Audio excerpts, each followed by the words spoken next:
Ilang insidente ng pandurukot ang nahuli cam sa Quezon City. Isa sa mga biktima, abala sa paggamit ng cellphone habang naiipit sa traffic ang sasakyan. Balitang hatid ni Cesar Apolinario.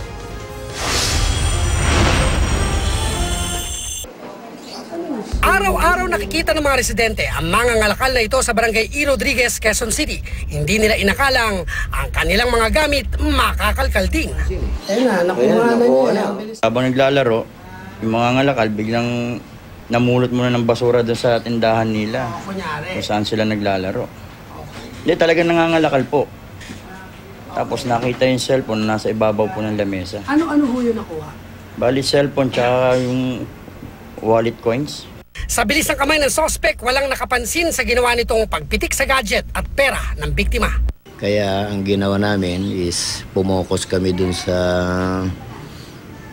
CCTV namin para maobserbahan yung sinasabi na para ma-confirm ko. Traffic naman ang ginamit na pagkakataon ng isang kawatan na ito para salisihan ang mga inip na pasaherong bumabiyahe sa Tandansora Avenue. Bukas ang bintana ng van at ang biktima abala sa kanyang cellphone. Sabay sulpot ng suspect nang makalapit sa biktima.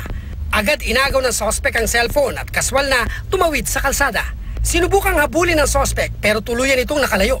Napansin natin yung mga biktima kadalasan hindi nila nakikita yung suspect dahil masyado silang nakapokus sa cellphone.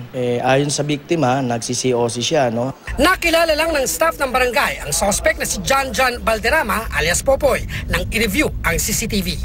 Isa yan sa problema namin, no? Sa barangay na pagka naisosoli na yung gamit, umaatras na sila, hindi na sila, nag-aatubili na sila magsampa na reklamo. Cesar Apolinario, GMA News.